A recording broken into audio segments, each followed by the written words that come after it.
Amables televidentes, bienvenidos a la hora 22. Gracias nueva vez por estar con nosotros. Recibo con mucho placer y gran satisfacción al doctor Rafael Alburquerque. El doctor Alburquerque fue vicepresidente de la República en dos periodos distintos. 2008 y 2002. Sí, 2004, 2008, 2012. Sí. Es un profesional del derecho, un intelectual, y me honra su presencia acá. Don Rafael, gracias por estar con nosotros. No, gracias a ti por la invitación, Gregory. Mire, su gran experiencia y su vida de funcionario de Estado me permiten con mucha propiedad preguntarle a usted, en estos momentos en que se encuentra la República Dominicana, la situación sanitaria por la cual todavía estamos pasando, los efectos de una situación bélica bastante lejos de acá, pero que nos afecta en nuestra economía, lo convulsionado que por momentos puede pintarse el panorama interno, sobre todo en el aspecto político. ¿Cómo siente usted hoy a la República Dominicana? Pues mira, Gregory, nosotros, como todos los países del planeta, de los 5 continentes, estamos inmersos en una tormenta. Son tiempos de crisis, tiempos de convulsiones. Lo ves, el ejemplo más reciente, en un lejano país de Asia, como es lo que era el antiguo Ceilán, Sri Lanka, al sur de la India. Bueno, hubo una verdadera poblada, la gente se tiró a la calle. Llegaron hasta invadir el Palacio Presidencial. Bueno, y cayó el gobierno.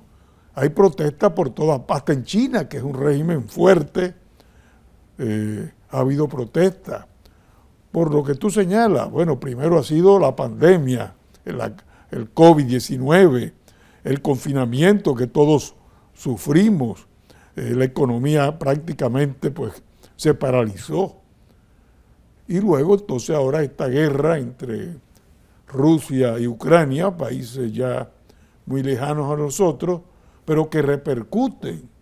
Esa guerra también repercute porque son países productores, Rusia productores de combustibles fósiles, del petróleo, del gas, y luego Ucrania es el mayor productor de cereales, especialmente el trigo. Y tú me preguntarías, bueno, ¿y qué afecta eso? Bueno, nosotros no producimos trigo, pero sí fabricamos pan. Entonces, es una crisis que afecta a la República Dominicana y, lógicamente, ¿en qué se traduce esa crisis en la República Dominicana? En la inflación que estamos viviendo. Una inflación que, por un lado, viene de fuera, pero por otro lado también por el hecho de que en los inicios de la pandemia, en esos momentos era necesario el medio para poder combatir el confinamiento, la parálisis económica del país, fue establecer, o sea, lanzar dinero a la calle. Y eso ha provocado la inflación que hoy vivimos. Hoy mismo, el Banco Central publicaba los últimos estudios sobre la inflación y estamos hablando que de junio del año pasado a junio de este año, la inflación alcanza el 9.7%, casi un 10%. Para que los amigos televidentes me entiendan, eso significa que lo que antes valía 100 pesos, hoy vale 110. Pero cuando tú sigues leyendo la letra pequeña del informe del Banco Central, te dice que ese 68% de inflación se registra en los precios de los artículos de primera necesidad. Entonces, estamos hablando, bueno, de los víveres, estamos hablando de la carne, de carne de pollo, de carne de res, carne de cerdo. Entonces, eso sí lo siente el bolsillo del dominicano y de la dominicana. Y ante esas situaciones variantes en la economía, sobre todo un país que normalmente no está afectado de inflación que pueda hacer daño, sino una inflación normal, el manejo y la forma en que el gobierno ha enfrentado esa parte tan difícil, ¿cómo usted la evalúa? Como no te contesto, primero te digo, como lo señalas, con excepción del año 2003, cuando quebraron los 3 de los principales bancos del país, en que la inflación se disparó, a partir de ese año, el 2004 en adelante, nosotros no hemos sentido inflación. Nuestra inflación ha sido 2%, 3%. Hoy tenemos una inflación del 10% a la cual no estamos acostumbrados. Y por eso tú ves un país irritado, un país en que se han disparado las alarmas de la seguridad ciudadana, porque nadie va a dejarse morir de hambre. Bueno, entonces mucha gente en los barrios, muchos jóvenes en los barrios, pues aprovecha en una situación de desesperanza para delinquir. Entonces, el problema grave de todo esto es que el gobierno está en una política del avestruz. Una política del avestruz. ¿Cuál es la característica de bajar la cabeza? Frente al peligro, frente a la situación, lo que hace es esconder la cabeza. Aquí no. Aquí, de acuerdo con el gobierno, no pasa nada. Si tú oyes los pronunciamientos de las principales autoridades del país, es un país que está viviendo en bonanza. Somos los primeros países en producción agrícola, somos los primeros países en que hemos tenido éxito en la lucha contra el COVID. En todo se magnifica. Como decía hace poco Leonel Fernández, refiriéndose a esta peculiaridad de nuestro gobierno, decía, es un gobierno al estilo Botero. Botero es un pintor colombiano que todas sus esculturas y pinturas son de personas gruesas, de personas voluminosas. Es la política, bueno, del bulto, de exagerar todo. Entonces, lo primero que tiene que hacer un gobierno es decir, señores, aquí hay una crisis. No, don Rafael. Y si quiere decir una crisis mundial, pero hay una crisis. Hay momentos en que la política se aprovecha por parte de sus interlocutores para esgrimir la situación en la que estamos pasando en contra y en acusaciones hacia las autoridades. No, mira, no es eso. Nosotros no quisiéramos, nosotros como fuerza del pueblo, como partido responsable que somos, y por eso lo advertimos. Óigame, señor, señores del gobierno, reconozcan que hay una crisis. Digan. Pero le pasaría igual si hubiera sido Fuerza del Pueblo, si hubiera sido PLD, mira, si sucediera igual. No, si es la fuerza del pueblo, Gregorio, lo primero que haremos es, miren, señores, que hay una crisis.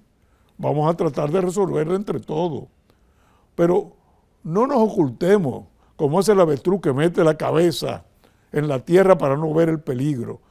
Estamos en una situación delicada, en una situación de crisis, en una situación de tormenta convulsionada. Entonces, vamos a reconocer esa situación y a decir, bueno, frente a esta situación vamos a tomar tales y tales medidas.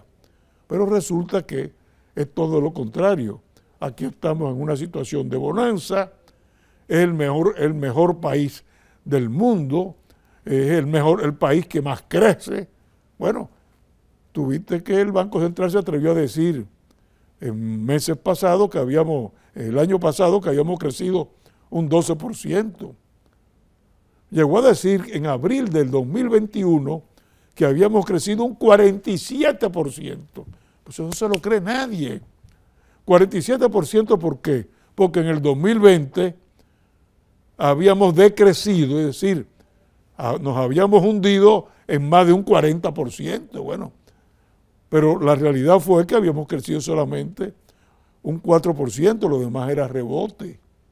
Pero dijeron, no, un 47%. Entonces, usted no puede manejar un país haciendo creer que está que es el país de la maravilla, como el cuento de Alicia en el país en el país de la maravilla. Hay Ahora, esa es la crítica que hacemos, ya. porque nosotros... Me gustaría ver alguna fíjate, propuesta. nosotros no quisiéramos que aquí surgieran problemas que hagan ingobernable al país.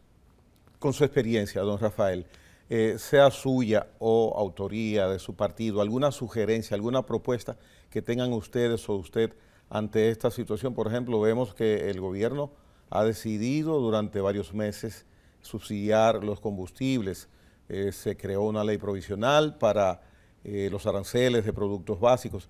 ¿Ustedes tienen alguna propuesta o propuestas adicionales? Pero mira, eso es el papel de buscar esas soluciones es del gobierno, no nuestra. Pero sí te advierto y te digo, la luz eléctrica, cada 3 meses la están subiendo, están desmontando el subsidio. Es posible hacerlo en medio de una crisis, cuando se está golpeando duramente el bolsillo de los ciudadanos, que también además de pagar más caro el pollo, el cerdo, los víveres, el plátano, también tengamos que pagar más caro la luz eléctrica. En España, pero que tú dices, bueno, ¿y qué medida hay? Bueno, pero ahí mismo lo vemos ahora en España. ¿Qué acaba de hacer el gobierno español? Ha subido la luz eléctrica en España. ¿Qué hizo? Primero, le quitó el IVA. El IVA es el ITEVI. El impuesto al consumo se lo quitó. ¿Para qué? Para que no se sienta tanto el aumento. Y segundo, le dijo a las generadoras eléctricas, bueno, mire, como ustedes ahora están ganando un platal con el aumento del precio, tienen que pagar un impuesto especial para con ese impuesto especial venir en ayuda de los trabajadores y de los pobres del país. Bueno, hay una medida, pero al gobierno español no se le ocurre decir, no, aquí no hay crisis, hay crisis. Entonces buscamos una solución. Y a un presidente se le elige para buscar soluciones, no para que nos diga, bueno, esto marcha viento en popa, este es el mejor país del mundo, cuando estamos en una época difícil a nivel mundial. En los próximos 2 años, ¿qué usted vislumbra de acuerdo a cómo estamos situados hoy día y a cómo se maneja el gobierno? Mira, el problema es el siguiente. Frente a la crisis que provocó la pandemia, ¿cuál fue la respuesta de los gobiernos? De los gobiernos en general. Y el nuestro no fue una excepción. Bueno, si la economía está paralizada, si todas las industrias y los comercios están cerrados, bueno, no hay otra forma que, para evitar la recesión, que estimular la economía. Bueno, ¿cómo se estimula la economía? Bueno, pues aumentando el gasto corriente o tirando dinero a la calle. Ahora, llega un momento en que al aumentar el circulante comienza la inflación, que es lo que está pasando en los Estados Unidos, en Europa, en la República Dominicana. ¿Cuál ha sido la respuesta de los gobiernos, incluso el nuestro? Bueno, pues ahora hay que comenzar por un lado a recoger dinero. ¿Cómo se recoge dinero? Bueno, aumentando la tasa de interés. Pero cuando tú comienzas la política recesiva, esa política recesiva te llevan lógicamente a que viene entonces el desempleo, vienen otros problemas que son diferentes. Porque una recesión entonces quiere decir que aumenta el desempleo.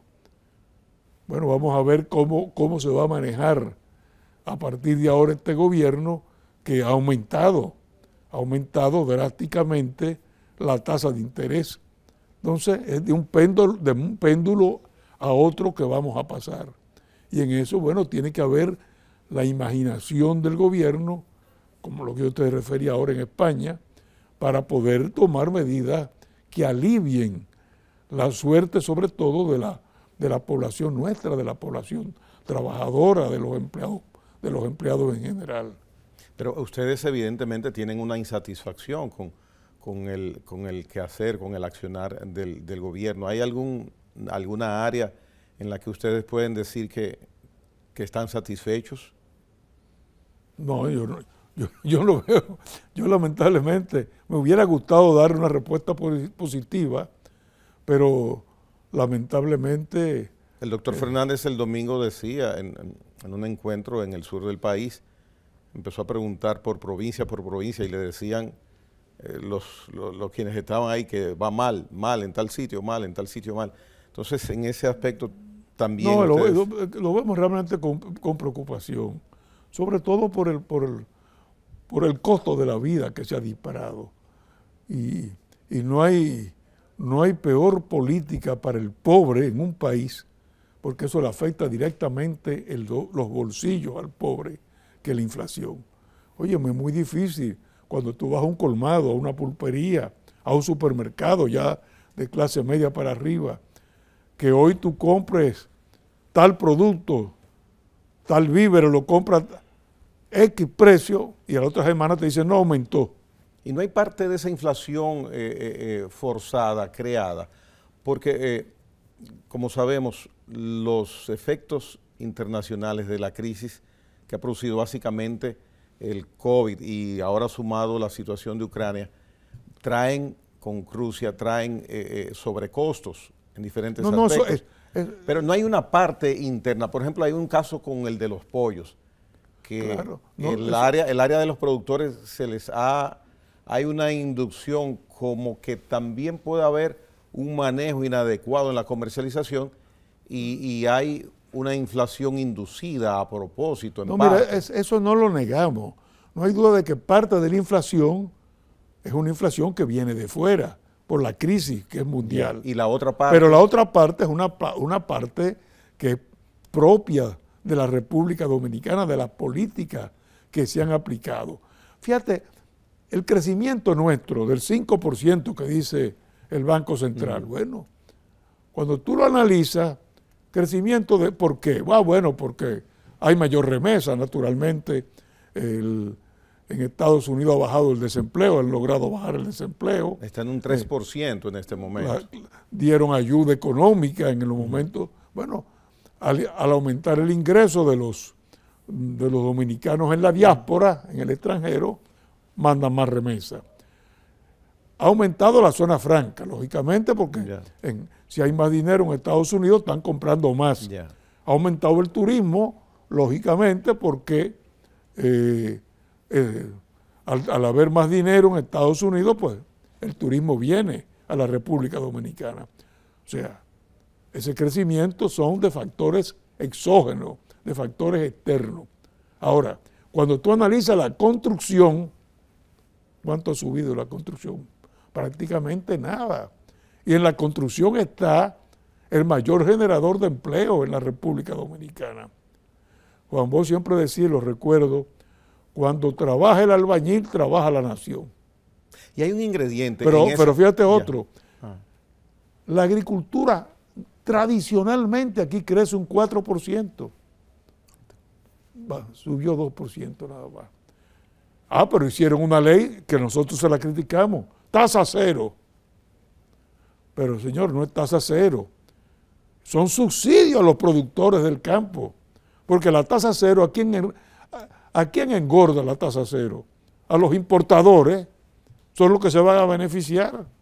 Un grupito de importadores se van a beneficiar. ¿Esa tasa cero usted la hubiera hecho, su partido la hubiera hecho? No, claro que no. Nosotros hubiéramos buscado una solución distinta. Subsidio a los productores. Hay que ayudar a los productores del campo. Porque ayudando a los productores del campo, mantenemos la seguridad alimenticia, que siempre ha sido una característica de la economía dominicana, y contribuimos también a que los precios no suban. Ya. Don Rafael, hay muchos temas importantes que usted se va a dar cuenta, le podré tocar después de la pausa comercial. Muchas gracias. Don Rafael Alburquerque en la hora 22. En breve retornamos.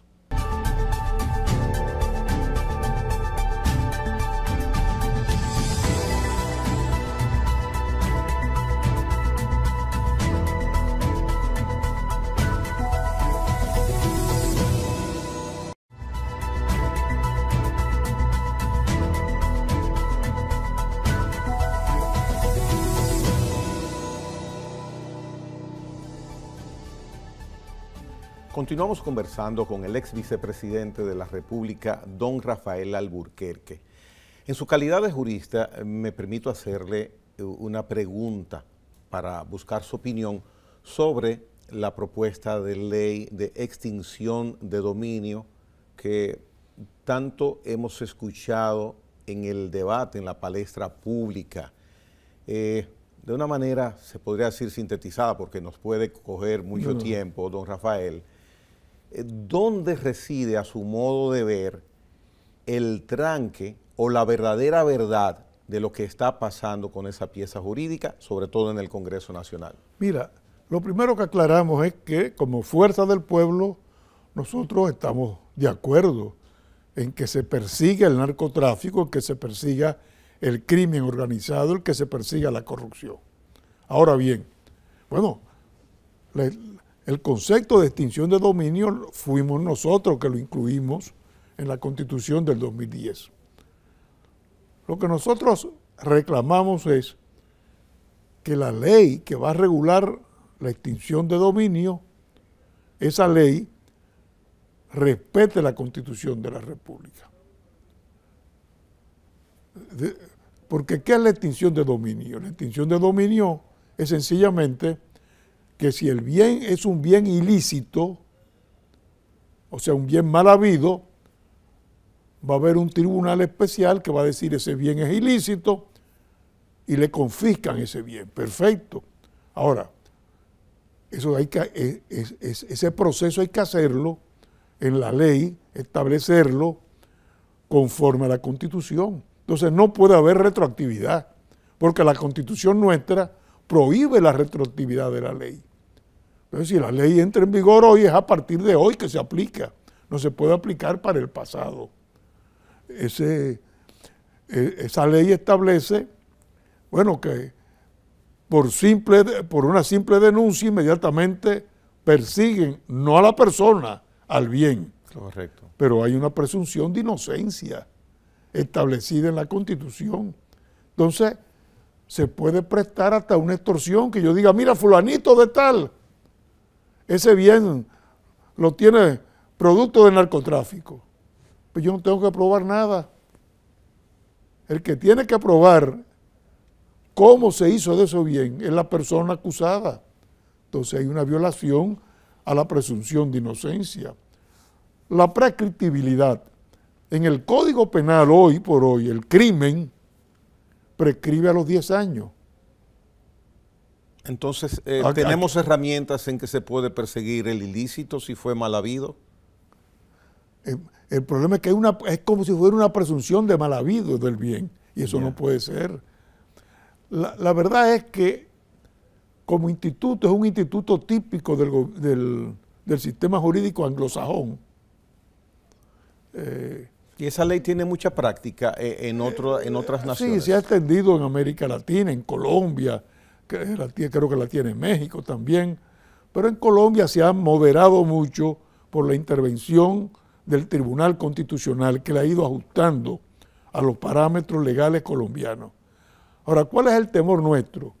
Que pase lo mismo que con la ley electoral y la ley de partidos políticos, que entonces se llene el Tribunal Constitucional de acciones de inconstitucionalidad y la ley quede mutilada. Entonces es preferible, como lo dijo la magistrada Miriam Germán, y como lo ha dicho ahora el empresariado, es preferible tomarse un tiempo y que salga una ley que respete la Constitución y que no se exponga a que sea declarada en varios de sus artículos en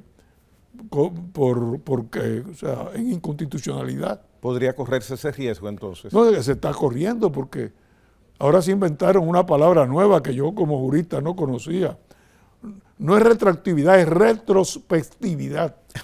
Yo le escuché en voz de un senador y abrí los ojos, digo, mis respetos, señor senador, pero sí, senador es senador. Retrospectividad ahora, bueno, tú te pones a analizar lo que es y es una retroactividad disfrazada. Hubo un momento, tiempo atrás, que recuerdo que el doctor Leonel Fernández propugnaba, no era presidente en ese entonces, por aplicar el denominado fardo de la prueba. Sin embargo, particularmente me cautivó la idea, pero nunca se trabajó y se le dio seguimiento a eso. No sé si usted tuviera alguna posición al respecto. Mire, el fardo de la prueba significa sencillamente que el demandante, el que demanda justicia, tiene que probar a la otra parte. Yo le acuso a usted de tal cosa, de que robó tal cosa, soy yo el que tengo que probarlo. Eso ha variado con el tiempo en algunas materias, sobre todo en la parte referente al funcionario público. Ahí se ha invertido en la carga o fardo de la prueba, se ha invertido. Si usted es un funcionario público, una persona políticamente expuesta, bueno, si lo demanda, usted en el fondo tiene que probar cómo usted se hizo de esos bienes. Sería interesante que tengamos alguna herramienta donde situaciones... la hay, en la ley la hay, en lo que respecta a la corrupción pública, la hay. Hay una ley, sí, el funcionario es que tiene que probar el origen de sus bienes. No y por eso la ley que establece, cuando uno entra en una función pública y sale, tiene que hacer una declaración jurada de sus bienes, claro. Sí, porque verdaderamente sabemos y vemos que ha habido ocasiones de bienes, de fortunas inclusive, que verdaderamente llaman la atención en personas políticamente expuestas, que a los 2, 3, 4, 5 años uno nota ese cambio interesantísimo en el aspecto económico, en su patrimonio. Ahí sí hay inversión del fardo de la prueba, tienen que probarlo ahora. Sí, tienen que probar de dónde salieron esos bienes. ¿Cómo ha funcionado a su modo de ver quizás la prenda más apreciada por lo que uno ve por el presidente de la República, de que él haya determinado designar una figura en el Ministerio Público que lo encabeza, a la que él califica y considera independiente en la práctica? ¿Cómo usted considera ha resultado esa decisión presidencial? Y al mismo tiempo, y son dos preguntas, el interés del mismo presidente de modificar la Constitución de la República para ese aspecto introducirlo, que el Ministerio Público quede independizado del Poder Ejecutivo. Mira, comienzo por la última. Yo creo que la independencia del Ministerio Público está garantizada en la Constitución del 2010.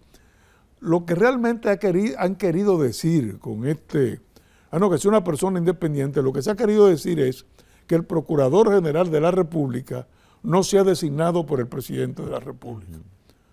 Bueno, en Estados Unidos es designado por el Presidente de la República, en Francia es designado por el Presidente de la República, en España es designado por el Presidente de la República.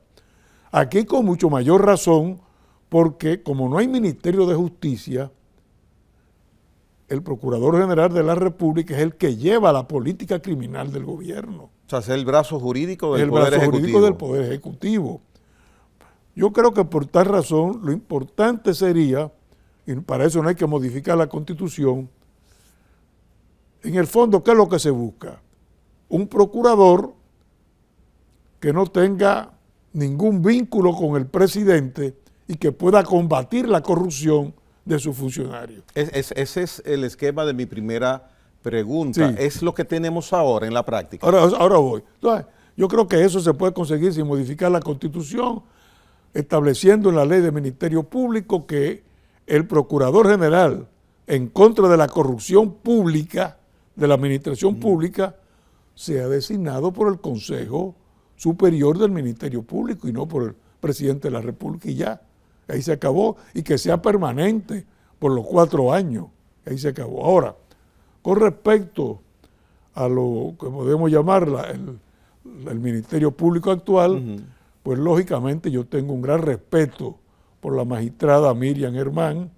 La conozco desde que era juez allá en el Palacio de Justicia de Ciudad Nueva, y es una mujer realmente, una funcionaria pública toda su vida, que está adornada por esa prenda no solamente de la honestidad, sino también de la responsabilidad. ¿Usted considera que ella es independiente en sus funciones? Ella puede ser, tú puedes estar seguro que la designa el presidente de la República y si tiene que someterlo al presidente de la República, lo somete. O sea que en la práctica, de acuerdo a lo que usted dice, se ha dado lo que el presidente quiere constitucionalizar, que el Ministerio Público no dependa necesariamente del Ejecutivo. Pero yo creo que ya te digo que no es necesario que con... Porque está previsto en la Constitución. Si lo que se quiere es que no lo designe el presidente, sencillamente que ese procurador general adjunto, encargado de la pesca, de luchar contra la corrupción administrativa, sea designado por el Consejo de Ministros. Ahora, el procurador general, la cabeza, tiene que ser parte obligatoriamente del Ministerio de Gobierno. Ya, bien. Mire, hay otro aspecto que quisiera plantearle y va a lo político en la mitad. Es conocida la importancia que tiene el empresariado de la República Dominicana en su relación con el Estado, con el gobierno en la práctica. Las relaciones siempre son interesantes, lo hemos visto a través de los años. El presidente Fernández fue en varias ocasiones cabeza de gobierno y cultivó una relación con ese sector empresarial del país.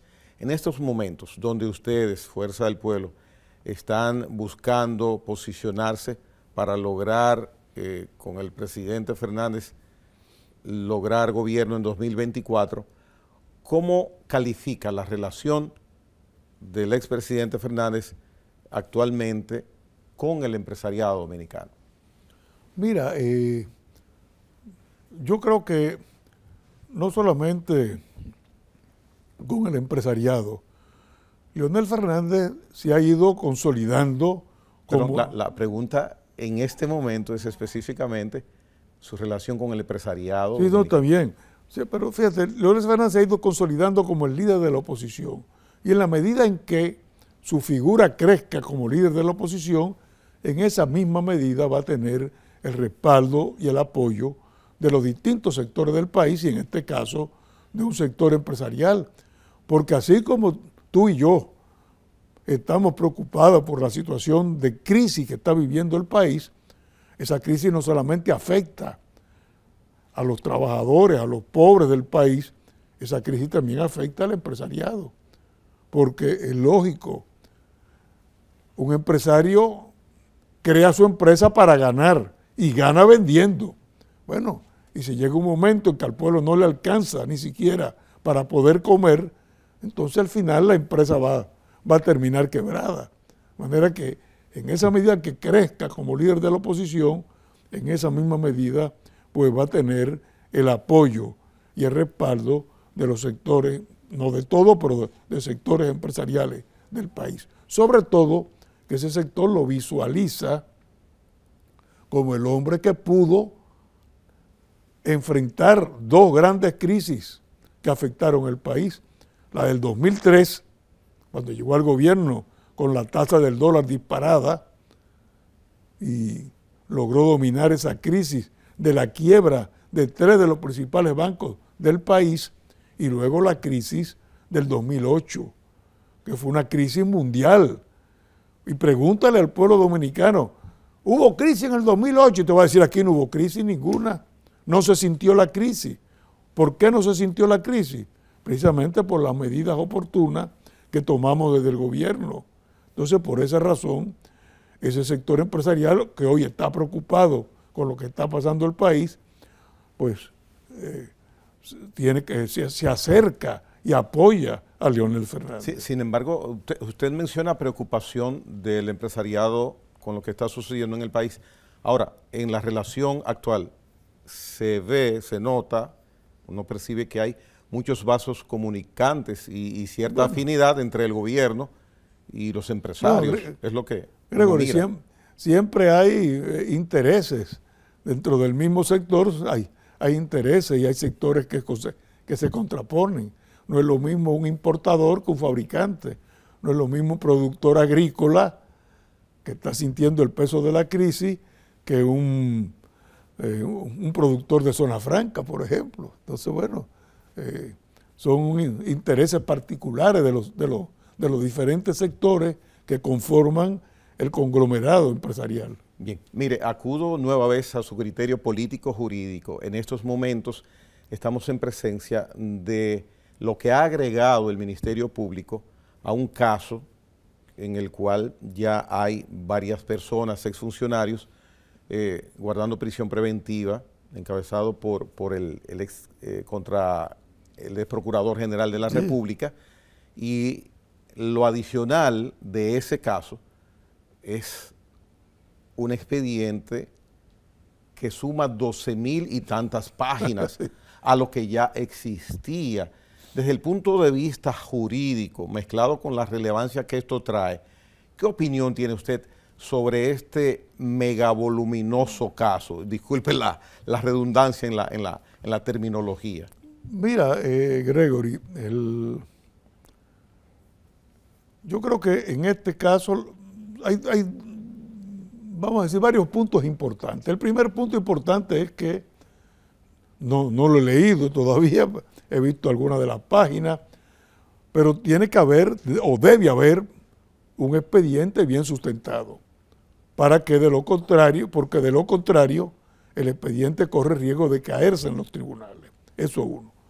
Segundo, como hay una presunción de inocencia de la que hablamos hace un rato, establecida en la Constitución de la República, es necesario respetar el debido proceso, que se respete todo lo que tiene que ver con las reglas fundamentales del proceso, con el derecho a la defensa de esos acusados, de esos encartados o imputados, como se llama en el derecho penal, y al final, bueno, que haya una sentencia que pueda realmente determinar la culpabilidad de uno y el descargo de otro, en que el pueblo se sienta realmente satisfecho de que tanto el Ministerio Público como los jueces hayan realmente procedido conforme al derecho. Para mí eso es lo importante. Lo demás, bueno, lo demás son los comentarios en las redes sociales, el morbo que todo esto produce. Pero yo, como tengo la formación jurídica, pues simplemente lo que reclamo es ese. Primero, dejemos actuar al Ministerio Público, dejemos actuar a la justicia y luego entonces esperemos una buena sentencia, una sentencia en que el país pueda sentirse realmente que se hizo derecho. Sea cual fuera la solución, no me importa. Bien, mire, vamos al segmento final del programa. Quiero conocer de parte suya el posicionamiento. Hemos visto que en los últimos meses sobre Fuerza del Pueblo se habla acerca de muchos estudios, de encuestas, muchos sondeos que le dan buen posicionamiento, sobre todo a la candidatura presidencial, y los trabajos que ustedes están haciendo de juramentaciones, que quisiera conocer su parecer sobre estas de nuevos adeptos a la Fuerza del Pueblo. Don Rafael Alburquerque, en unos instantes, de nuevo, con todos nosotros en la hora 22.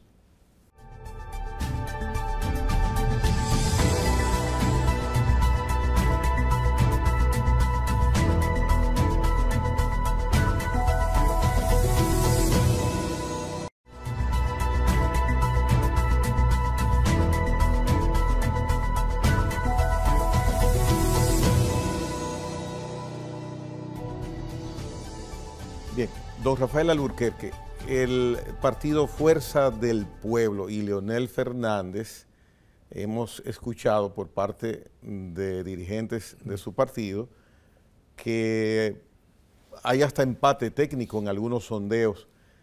Esos estudios que uno muchas veces, o yo no he visto el nombre de ninguna de esas encuestadoras, ¿qué es lo que indican? ¿A usted le son fiables? ¿Qué está sucediendo que ustedes mencionan tanto esa parte? Mira, nosotros estamos realmente satisfechos, más que satisfechos, contentísimos.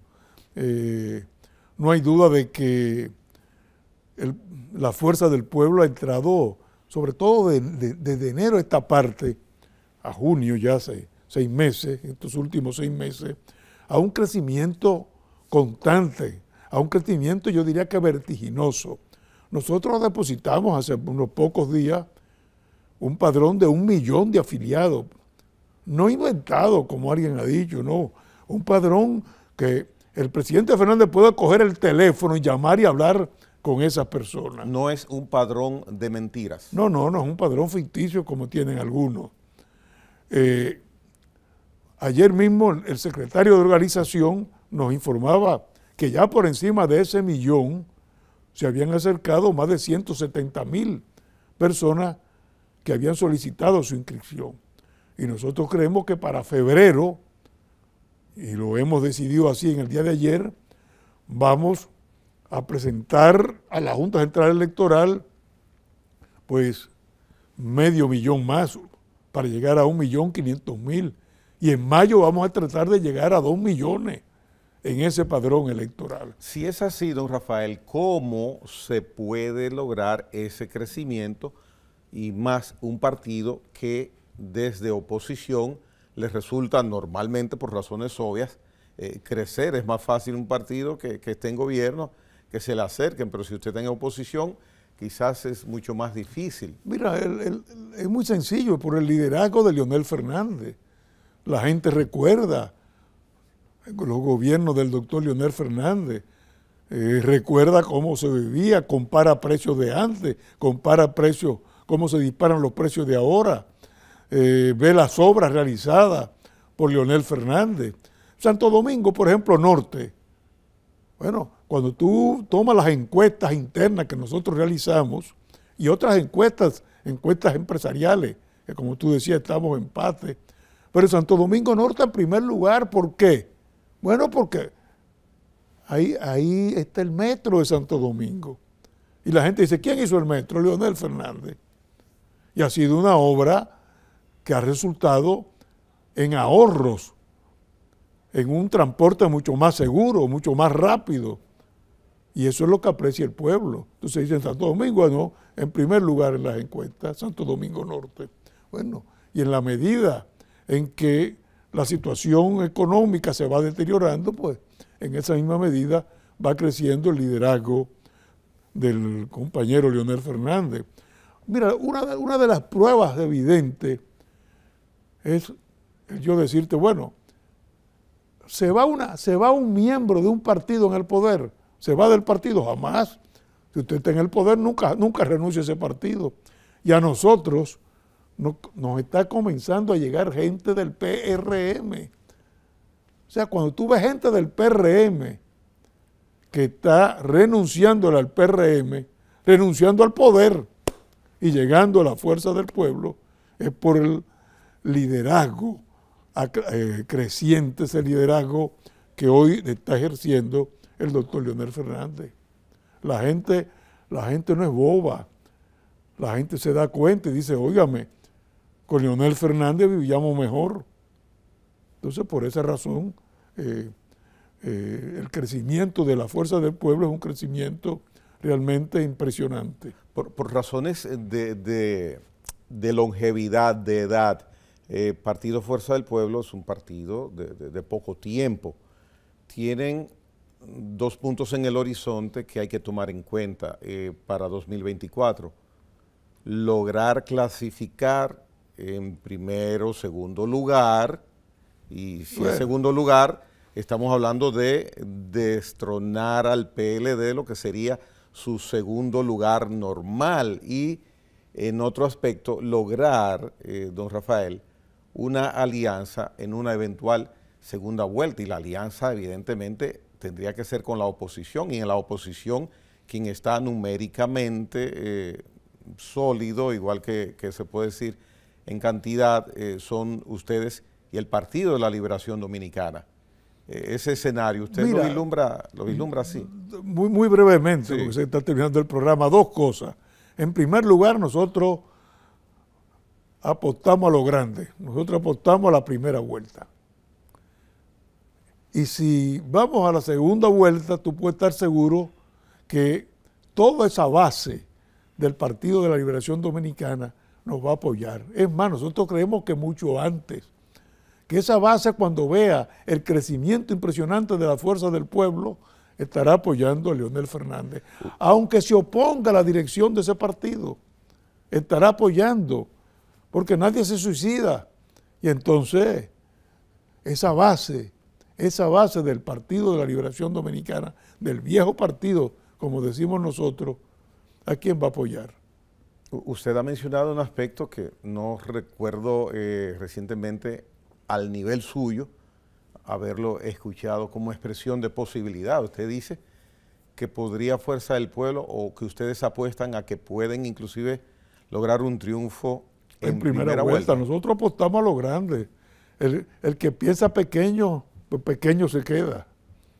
Y ese pensamiento puede ser real, puede ser concreto, don Rafael, porque... Tan real como que yo estoy sentado aquí en estos momentos. Lo está diciendo don Rafael Alburquerque. Así es, así es. ¿Y cómo puede lograrse en una eventualidad un hecho de esa naturaleza cuando un gobierno nuevo, que ganó inclusive en parte con apoyo de Fuerza del Pueblo, porque ustedes hicieron una alianza, sobre todo en el aspecto congresional y municipal, ¿cómo podría un partido como el de ahora, que está en gobierno, perder la primacía y perder en primera vuelta? ¿Qué ocurriría?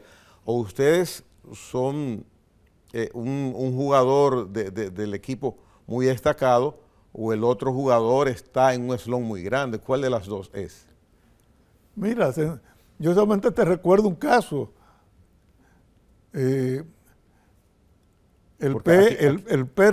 antiguo PRM, que era PRD, ajá, gobernó del 2000 al 2004. Miren, en el 2004 volvió Leonel Fernández. ¿Por qué? Bueno, sencillamente por la situación que se dio bajo el gobierno de aquel entonces, entre el 2000 y 2004. Pues lo mismo sucede ahora. El mismo panorama se presenta ahora. Si usted no hace buen gobierno, es para afuera que va. Ya. Para finalizar, nos quedan unos minutos. El tema de la inmigración ilegal haitiana, me gustaría escuchar su opinión al respecto. Pues muy breve, de nuevo. Aquí es necesario, en la época nuestra no lo fue porque, bueno, el crecimiento de la inmigración se provoca a partir del terremoto haitiano de enero del 2010. Mientras tanto, había una inmigración en cierta forma controlada, en otra forma moderada, pero eso explotó a partir del 2010. Y ya nosotros estamos ya saliendo del gobierno y eso ha seguido creciendo. Ahora, en el fondo de esa inmigración, y tú lo ves con las parturientas haitianas, ¿qué hay? Tráfico humano, digámoslo claramente, tráfico de seres humanos. Hay una mafia de aquel lado y de este lado. Entonces, tú puedes tener un muro. No nos oponemos al muro. Ese muro tiene que ser un muro reforzado electrónicamente, porque de lo contrario no sirve para nada. Con tecnología moderna.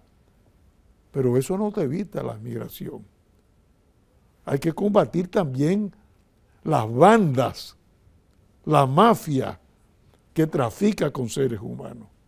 ¿O tú crees que una parturienta haitiana puede llegar a la maternidad de Santo Domingo sola?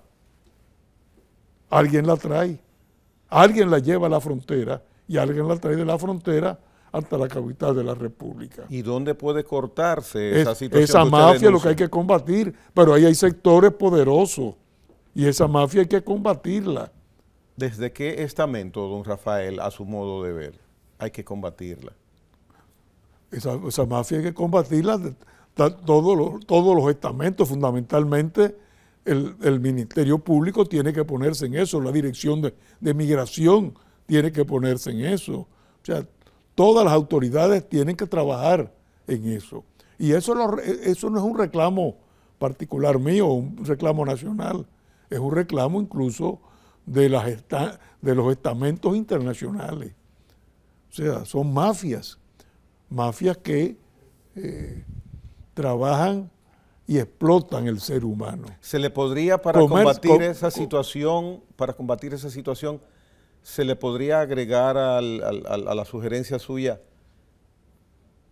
un poco de voluntad política y podría funcionar, o no es necesario? No, también es necesaria la voluntad política que esté arriba de eso, que esté diciendo tenemos que combatir el tráfico humano, el tráfico de hombres y mujeres, que lo que se hacen es explotarlo, explotar su miseria.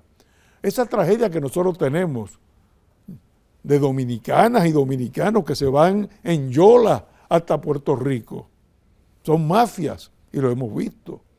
Y a nosotros nos duele porque son compatriotas que por la situación económica tratan de irse del país. Bueno, pues lo mismo sucede con estos haitianos que llegan al país. Son seres humanos pasando hambre, seres humanos que son víctimas de estas mafias.